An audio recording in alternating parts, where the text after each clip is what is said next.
धनतेरस की कथा। नमस्कार दोस्तों, आपका हमारे चैनल में स्वागत है। कार्तिक कृष्ण पक्ष की त्रयोदशी तिथि के दिन धनतेरस का पर्व पूरी श्रद्धा व विश्वास के साथ मनाया जाता है।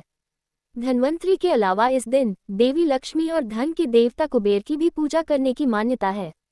इस दिन को मनाने के पीछे धन्वंतरि के जन्म लेने की कथा के अलावा इसके बारे में एक दूसरी कहानी भी प्रचलित है। कहा जाता है कि एक समय भगवान विष्णु मृत्युलोक में विचरण करने के लिए आ रहे थे, तब लक्ष्मी जी ने भी उनसे साथ चलने का आग्रह किया। तब विष्णु जी ने कहा कि यदि मैं जो बात कहूँ तुम अगर वैसा ही मानो तो फिर चलो। तब लक्ष्मी जी उनकी बात मान गईं और भगवान विष्णु के साथ भूमंडल पर आ गईं। कुछ देर बाद एक जगह पर पहुंचकर भगवान विष्णु ने लक्ष्मी जी से कहा कि जब तक मैं न आऊं तुम यहाँ ठहरो, मैं दक्षिण दिशा की ओर जा रहा हूँ, तुम उधर मत आना। विष्णु जी के जाने पर लक्ष्मी के मन में कौतूहल जागा कि आखिर दक्षिण दिशा में ऐसा क्या रहस्य है जो मुझे मना किया गया है, और भगवान स्वयं चले गए। लक्ष्मी जी से रहा न गया और जैसे ही भगवान आगे बढ़े लक्ष्मी भी पीछे पीछे चल पड़ी। कुछ ही आगे जाने पर उन्हें सरसों का एक खेत दिखाई दिया जिसमें खूब फूल लगे थे। सरसों की शोभा देखकर वह मंत्रमुग्ध हो गईं और फूल तोड़कर अपना श्रृंगार करने के बाद आगे बढ़ी। आगे जाने पर एक गन्ने के खेत से लक्ष्मी जी गन्ने तोड़कर रस चूसने लगी। उसी क्षण विष्णु जी आए और ये देख लक्ष्मी जी पर नाराज होकर उन्हें शाप दे दिया कि मैंने तुम्हें इधर आने को मना किया था, पर तुम न मानी और किसान की चोरी का अपराध कर बैठी। अब तुम इस अपराध के जुर्म में इस किसान की 12 वर्ष तक सेवा करो।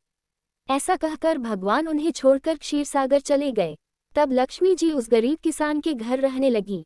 एक दिन लक्ष्मी जी ने उस किसान की पत्नी से कहा कि तुम स्नान कर पहले मेरी बनाई गई इस देवी लक्ष्मी का पूजन करो, फिर रसोई बनाना, तब तुम जो मांगोगी मिलेगा।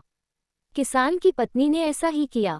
पूजा के प्रभाव और लक्ष्मी की कृपा से किसान का घर दूसरे ही दिन से अन्न, धन, रत्न, स्वर्ण आदि से भर गया।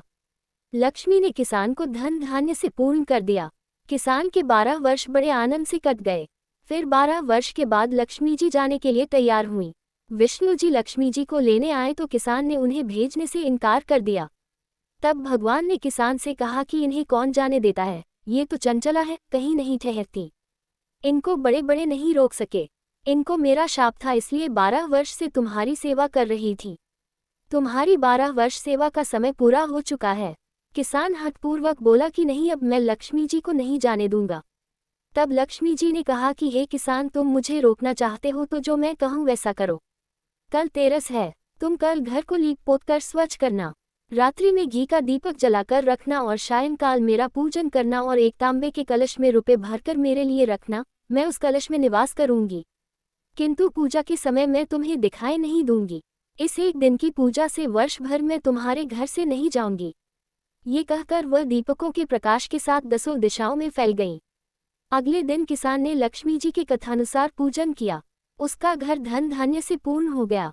इसी वजह से हर वर्ष तेरस के दिन लक्ष्मी जी की पूजा होने लगी। अगर आपको ये कहानी पसंद आए तो हमारे चैनल को लाइक करें, सब्सक्राइब करें और शेयर करें।